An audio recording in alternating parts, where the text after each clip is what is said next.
தென்னாட்டுடைய சிவனே போற்றி, எந்நாட்டவருக்கும் இறைவா போற்றி போற்றி. திருச்சிற்றம்பலம்.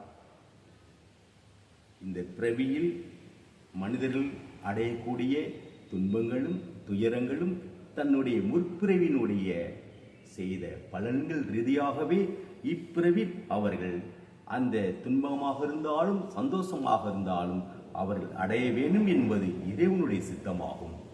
எப்படி நாம் ஒருவரிடம் கடன் வாங்கிவிட்டோம் என்றால் அந்த கடனை நாம் திருப்பி கொடுக்க வேண்டுமோ, அதேபோல் நாம் செய்கின்ற கர்மகாரியங்களுக்கு ஏற்றவாறு தன்னுடைய பாவ சுமையாக இருந்தாலும் இன்ப சுமையாக இருந்தாலும் அனுபவித்தே ஆக வேண்டும் என்பது இறைவனுடைய சித்தமாகும்.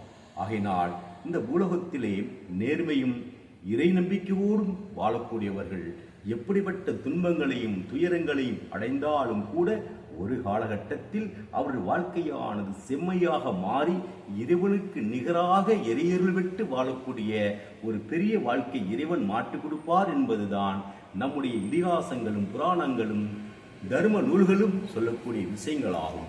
அப்படி தன் வாழ்க்கையில் எப்படிப்பட்ட கஷ்டங்கள் வந்தாலும் இறைவனை விடாமல் இறுக்கி பிடித்து வாழக்கூடிய ஒரு ஆன்மாவானது எப்படிப்பட்ட துன்பத்தையும் நொடிபொழுதில் அவர்கள் இறைவர்களால் வாழ்க்கையில் தன்னுடைய பிரச்சனை தீர்ந்து வாழக்கூடிய சூழலை உருவாக்கும்.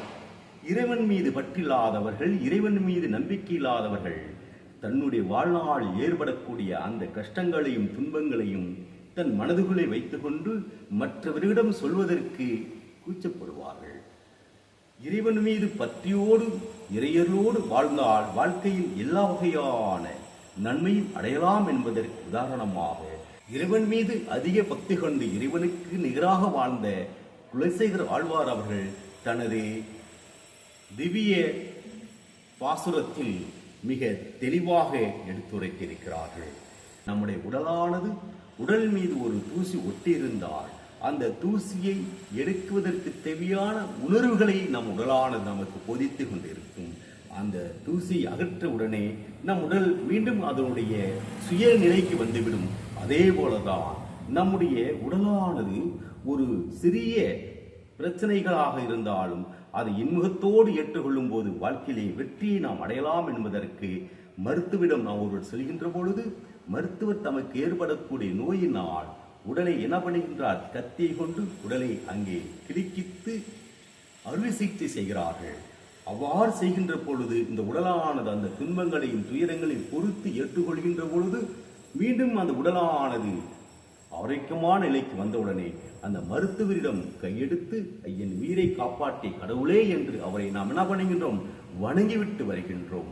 அதே போலதான் இறைவனை நாம் நம்பிக்கையோடும் இறைபக்தியோடும் வழிபாடு செய்கின்ற பொழுது எப்படிப்பட்ட பிரச்சனைகளாக இருந்தாலும் துன்பங்களாக இருந்தாலும் விடாத நம்பிக்கையோடு நாம் இறைவனோடு பயணம் செய்கின்ற போது கட்டாயமாக தம்முடைய வாழ்க்கையிலே பெருவகையான மாற்றத்தை கொடுப்பார் என்பதற்கு இந்த பாடல் ரீதியாக வாளால் அறுத்து சூடினும் மருந்துவன்பால் மாளாத காதல் கொண்டு நோயாளன் போல் மாயத்தால் மீளா தீர்தனினும் வித்து கொட்டம்மா நீ ஆளா உணர்ந்தருள் பார்ப்பன் அடியேனே. ஒரு மனிதனுக்கு துன்பங்கள் நடக்கிறது என்றால் அவன் வாழ்க்கையில் பெரிய வகையான இன்பத்தை அடைய போகின்றான் என்பதற்கு உதாரணமாகத்தான் இறைவன் மீது பற்றி உள்ளவர்களுக்கு வரக்கூடிய துன்பம் பின்னாலே இன்பமாக மாறக்கூடிய சூழலை கட்டாயமாக இறைவன் நமக்கு உணர்த்தி கொடுப்பார்.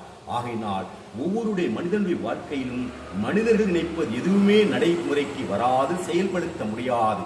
இறைவன் நமக்கு விதித்தபடி எது இருக்கின்றதோ அதை தான் நம் கட்டாயமாக வாழ்க்கையில் நடைமுறையாகவும் செயல்படுத்த முடியுமே தவிர அப்படிப்பட்ட இறையர்களோடும் நம்பிக்கையோடு நம் வாழ்க்கையில் வாழ்ந்து இறைவனுடைய அருளும் அருகரணையும் எல்லோருக்கும் கிடைத்து சிறப்புற்று வாழ்வதற்கு சதாசிவன் அருவரியட்டும். திருச்சிற்றம்பலம்.